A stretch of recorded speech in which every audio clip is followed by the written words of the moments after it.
Bagaimana pendapat Bapak tentang penegak hukum dan beberapa kasus ini yang membuat kepercayaan masyarakat ini menurun karena mereka memang tidak sepatutnya begitu, tapi dibuat tidak baik gitu karena pelaku mereka. Jadi kaitan dengan tadi ya. Iya benar sekali.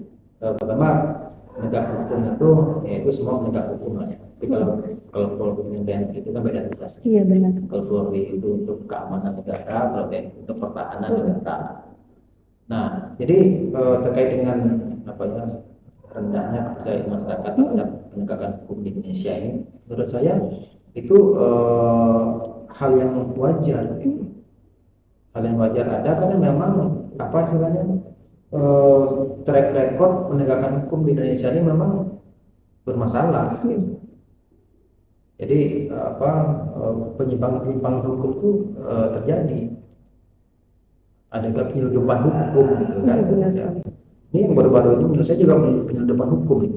Bagaimana seorang Gibran itu dengan usianya yang belum masuk kriteria sebagai wakil presiden diupayakan sedemikian rupa sehingga bisa masuk.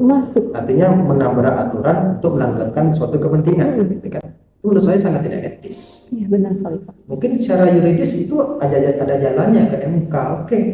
Secara yuridis bisa, tapi secara moralitas, secara etika itu sangat tidak bermoral, sangat tidak beretika. Artinya itu ada semacam upaya penyelundupan hukum kan untuk melanggengkan suatu kepentingan tertentu. Kan? Nah, itu sangat tidak etis menurut saya. Nah itu juga membuat kepercayaan masyarakat jadi turun gitu kan. Belum lagi Mahkamah Konstitusi sidang yang terakhir kemarin sidang sengketa pilpres. Benar. Yang akhirnya juga kan menolak juga kan, akhirnya kan walaupun ada dissenting opinion dari tiga hakim yang tiga yang menolak, tiga yang menerima sebetulnya gugatan itu. Tapi kan akhirnya diterima juga. Ini juga membuat menurunnya kepercayaan masyarakat pada penegakan hukum di Indonesia. Belum lagi cara yang ringan-ringan tadi masalah tilang, masalah sogok-nyogok. Iya benar sekali ya masuk jadi anggota jadi Polri, jadi aparat Polri itu juga sogok lagi dibayar. Itu tuh membuatkan kepercayaan masyarakat jadi turun. Wajar saja gitu.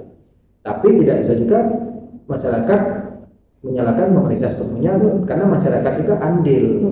Ya, tadi kan legal culture dengan budaya masyarakat, karena budaya masyarakat itu juga budayanya permisif dengan adanya penyimpangan hukum itu gitu. Permisif loh kita ini. Terhadap koruptor aja misalnya. Dikit Pak, gitu. Orang kalau korupsi, misalnya ada yang korupsi di pemerintah, pejabat pemerintah korupsi itu malunya luar biasa. Dia akan ketika jadi tersangka aja, dia akan mengundurkan diri di jabatannya karena malu.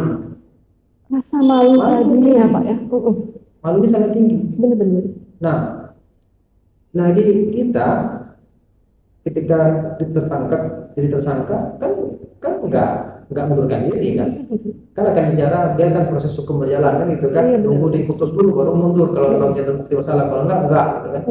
Nah padahal kan situ ada etika, ada moralitas gitu kan, dan kita pun juga permisif. Kadang kita berpikir begini, dan nonton TV ada orang korupsi pejabat negara, wajarlah dia pejabat ada korupsi, itu kan permisif kita.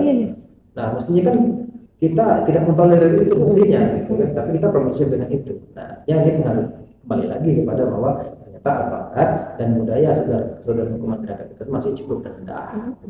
Nah maka penegakan hukum di Indonesia itu menjadi kurang baik.